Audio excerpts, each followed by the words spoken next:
not the one going crazy. You are. Papa.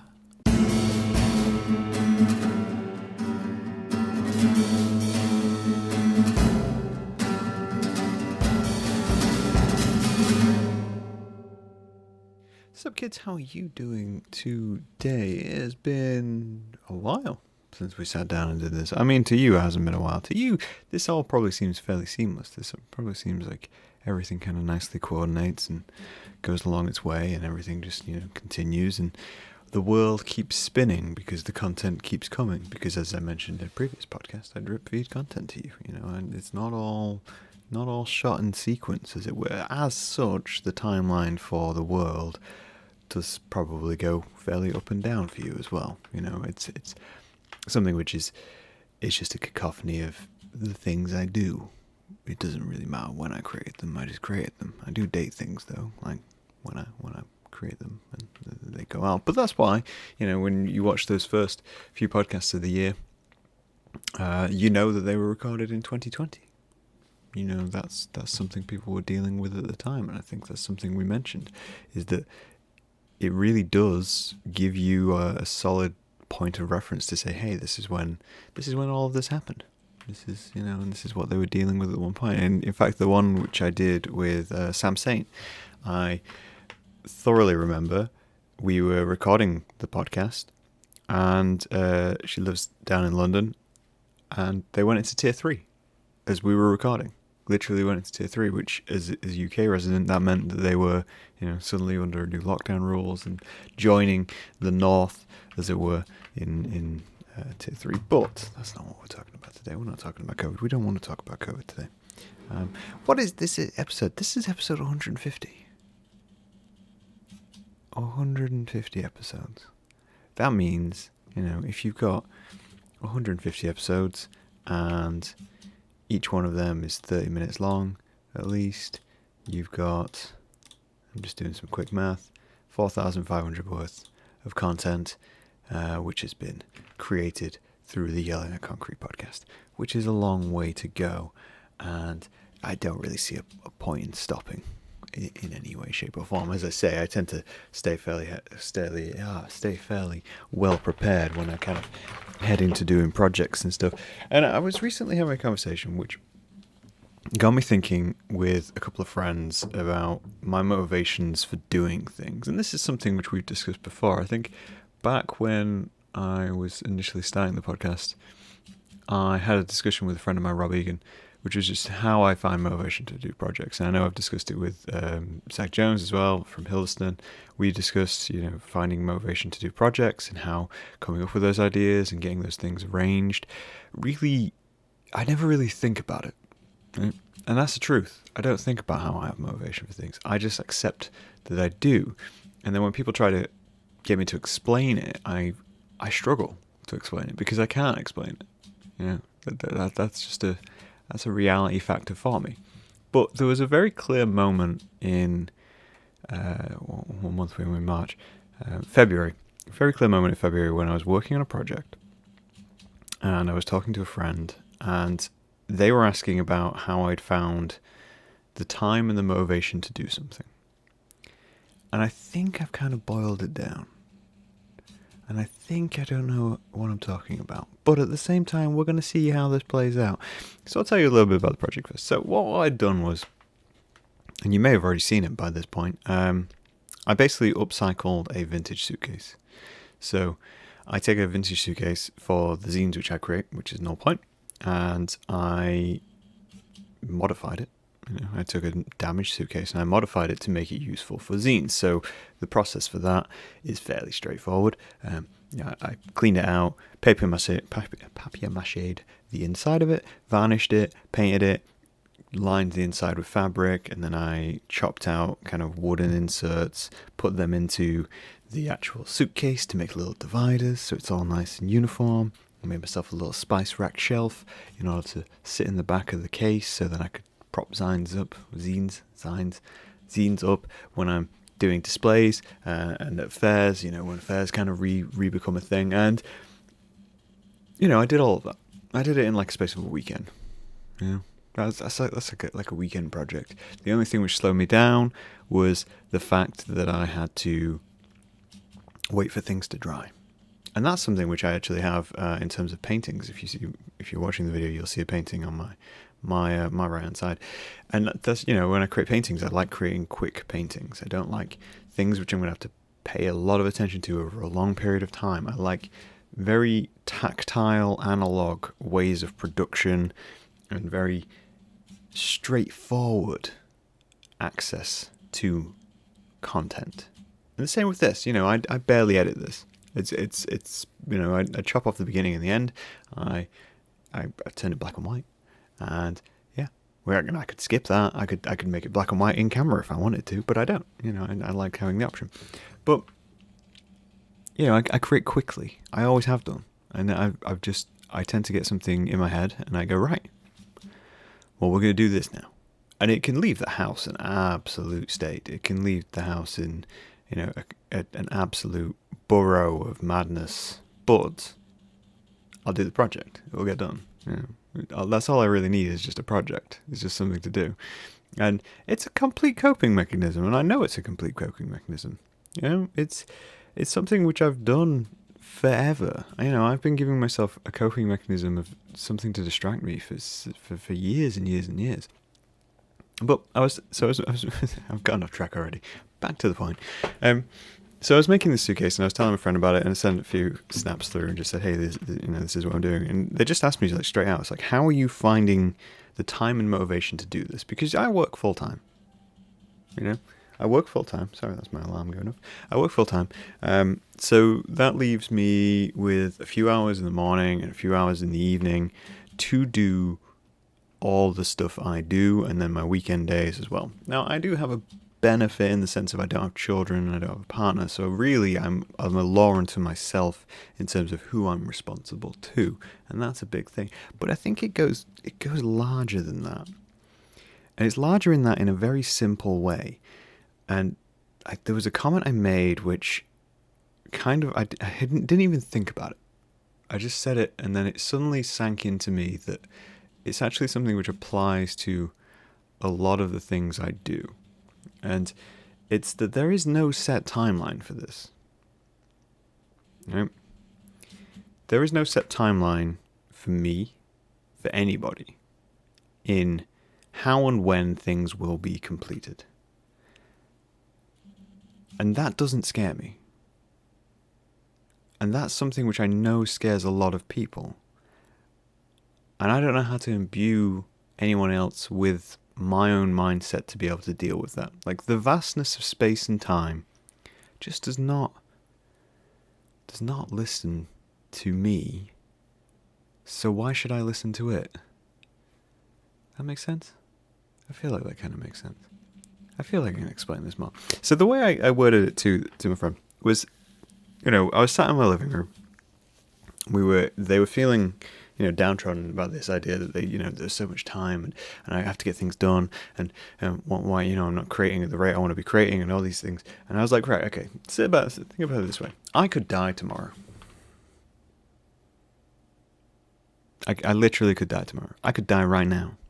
I could be sitting here in my bedroom. This podcast could never go out, so you wouldn't even get the context unless I leave a note, like a post-it, to say, hey, friends, family, if you find this post-it, there's a recently recorded podcast. I could die right now. I could just have an aneurysm. Something could fall through my ceiling. Someone could walk up behind me and slit my throat. These are things which could happen. Those things don't scare me, because I have no control over them, so I don't spend time worrying about them. And it's not like I've come up with that idea. It's not like I've set out of my brain and gone, yeah, no, I shouldn't be scared about these things. I just don't. I aren't. And I don't know why I aren't. I don't know why at some point something picked up from my brain and went, hey, you know what? All those things you can't control, don't worry about them. Solve them, but don't worry about them. You can, if someone comes up behind me, I can fight my way through it, but don't focus on the idea that someone could come do that to you, because there's like a disconnect for me. Like, at some point in my life, I went through something, and my brain just went, all right, well, we have no value of control over any of this, so we can set this aside. We can leave it for another day. We can listen to everything else because we can't control that idea. But I was saying that, like, I was sat in my living room and I was like, look, like a car could come through the window right now, like a full-on semi-truck. That'd be impressive because my road's a tight turn. To get a semi-truck through my road would take a lot of effort, but it could happen. But like, a gas explosion, anything could happen. So something could happen to me whilst I was sitting in my living room, and it could end everything which I've already started. So the idea of not finishing a project just doesn't bother me, because there's a million things I can't control, and there's a million things which I don't know are coming. So if I don't get a project done, then I don't get a project done. I'm not going to have unfinished business about it, because I could just die. The amount of fine artists and paintings which we see unfinished because the artist died halfway through is insane. And I don't think I'm bothered that if something goes unfinished. In fact, it's probably more poignant that something's unfinished, that someone died continuing what they love, continuing what they are passionate about. So when I create things, the same can be said very much along the lines of, if I don't create something, that also doesn't matter. I'm not creating and I'm not building and displaying for the legacy timeline of myself. I'm doing it because it's what I enjoy doing. And that's probably the easiest way I can explain it. It's just there is no timeline for this. There's no way to say what will happen tomorrow, and there's no way to say what will happen today in the next 10 seconds. There is nothing which indicates that to me. So when I create work and when I think about creating work, I'm not thinking, I must do this before I'm such and such age, or if I get this done by the deadline. Every deadline is set is unique to me. It's just because, all right, well, that fits in better. The logic overtakes of when I need to get things done and how I need to get things done. From a mindset point of view of, all right, well, back in the day when I was doing t-shirts and stuff, it was like, oh, right, well, it's, I need to make money because I need to survive, and I need to be able to buy food and pay my rent. And those are things which are there. And right now I have the privilege of working full time, so that financially supports me. So when I do projects, I do them for me. And I think as creators, that's something which is important to remember. It's something which is important to kind of really grasp onto. It's that there's no set timeline. We could all disappear tomorrow, and everything could mean nothing. That's something which I think about quite a bit, actually, is the idea that, when I pass on and when I go, and I'm sorry if this podcast got morbid and you didn't expect it to be talking about death, but, when I pass on and go, whatever I leave behind is in the hands of the people who find it. It's in the hands of, like, let's say if something happened right now, it'd be hands of my parents and my brother. They're not going to continue this. They're not going to pick up what I did and carry it on, because that's not their thing. That's not what they're into. It's not what they can do. My mom's not exactly, out there drawing 7 hands and putting them on t-shirts. It's just, it ends with me, and it always will do. So why would I have time and space to even consider what I can and can't get done in my lifetime? Because in reality, I should just do the things which I enjoy. I've said this before. I create as a way of coping. I create as it's something which I enjoy doing. I think this is the difference which I find when I speak to a lot of artists is a lot of artists really struggle just with the process of creating in general, whereas I struggle with the process of not creating. I struggle with the idea that, if I had a regular role and I didn't draw and I didn't paint and I didn't create in any way, shape or form, I drive myself nuts. And I feel like there's a value, such a value, in allowing yourself a cathartic escape and allowing yourself that moment to say, hey, we should do something we enjoy. And that's not to say, I'm not even, so bold as to say I don't have anxiety, because of course I have anxieties. You've seen me have anxieties and you've seen me chat. I've got a whole podcast about how I can't talk to people in public places. And yeah, I can't. But those are things I have control of. Those are things which I control. Those are my decisions, things which I affect. But the timeline for my life and the things around me is just completely unwritten, completely unwritten and unresolved, and it forever will be. There's such a focus, and the media takes it like a real saccharine line on this, that they're always trying to apply timelines to you. People will always try and apply timelines to you. I mean, I'm 31. And the amount of lists which I got, which were things to do before you're 30, and now it's things to do before you're 40, and now it's, eventually it'll be things to see before you're 60, and then, things to do before you die. All of them. They really want you to have this timeline because they're really imbuing you with this fear. And this is going to sound, hugely, I guess, conspiracy-esque. But this, like, the whole idea of media and advertising is that they need to convince you need something, and they need to convince you that you need to do something to buy a product, because that's what advertising is, right? No one advertises by saying, you don't need this, here's the thing. That's how I advertise. That's how I do my work. That's exactly how I advertise, by the way. I don't tell people they need things. I just say, here's some stuff. This is why I'm not a full-time artist, right?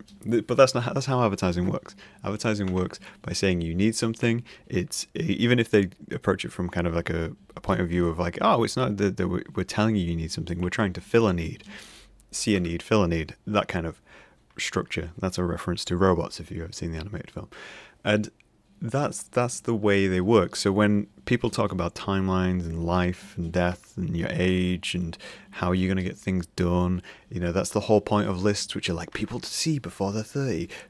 The people who are blowing up right now, all these glow ups and all these different little reactions and conceptions which are associated with the world around them, which they had no point in resolving and they couldn't really control, and a lot of it's to do with luck. Look at them, they're doing so much better than you. That means you need to go find solutions. Why do you need solutions? Oh, you need solutions because we can sell you products which are solutions. That's everything that the media is, regardless of whether it's news, advertising, anything, right? And it's fake. All of it's fake. All of it comes down to, we don't know when this ends. And that's just a reality for us. As human beings, we should spend our time doing things which we are passionate about and things which we enjoy, and shouldn't be made to feel bad when we're not doing those things.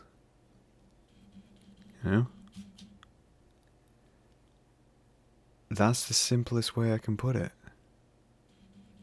And at the same time, I know I'm saying all this, and I know that it may not mean anything to you, because you do deal with anxiety and you do deal with your life. I don't want this podcast to come across as like a live, laugh, love on episode 150, because we're not about that. We have the t-shirt. The t-shirt says "Get fucked, die young, drink coffee."